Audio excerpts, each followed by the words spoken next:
I mean, this guy's pretty darn special. We know that. I mean, we've run out of adjectives, and he just keeps doing it and doing it and doing it. And so far, at least for them, as you could see last season, he didn't do very well. It was the beginning of the stretch, as you see at week 2, where that led to the necessity of the running of the table conversation. So we've seen a relax in running of the table, but this year there seems to be none of that. Even with tackles that are out, even with a change at running back, even with Jordy Nelson missing a game against the Atlanta Falcons being their only loss. We're at the top of the hour here, getting you set for Week 6 on NFL Game Day morning, our final hour of the program that begins with this question. And you first up, Steve? Are you first up on this? I'll take it. Okay, very good.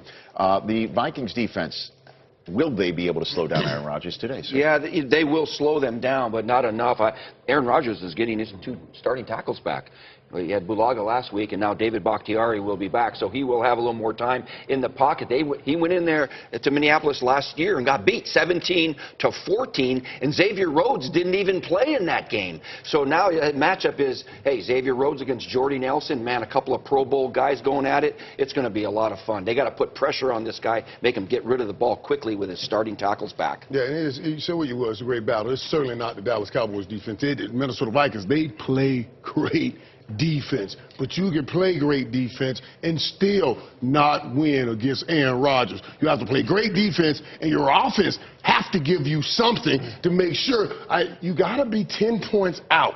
You can't be 7 points out. You can't be 3 points out because you lose that game. You have to be 10 points out when you're giving the ball with a minute left. That's the only way you win. So yeah, they may slow him down, but they won't stop him. And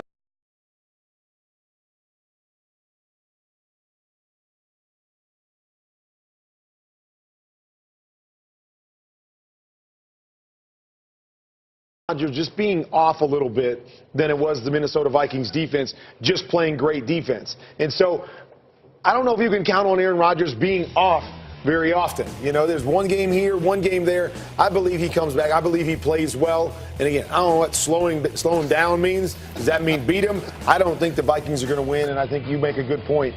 Offensively, last year when they beat him, they did some things offensively. I'm not sure they're going to do much today offensively. And I'm going to say that they are going to slow him down.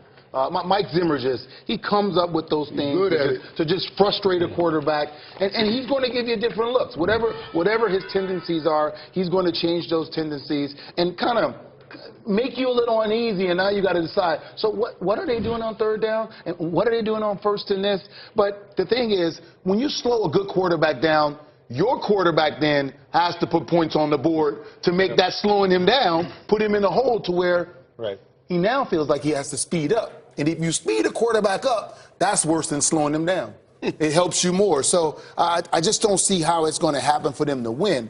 But this defense,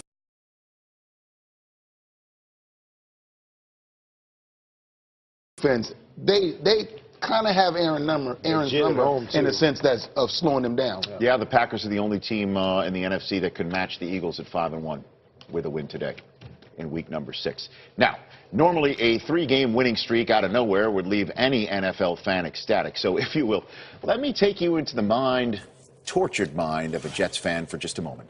Just in the moment when a 3-game winning streak jeopardizes a supposed tank job, perfectly timed to coincide with a bounty of draftable franchise quarterbacks. So a loss by Bill Belichick today to give the Jets an actual lead in the division, to take them further away from the top pick, would perhaps be his greatest masterstroke in a rivalry that's been boiling ever since he ended his 2-day tenure as the HC of the NYJ on a cocktail napkin. Now, that right there, that's tortured.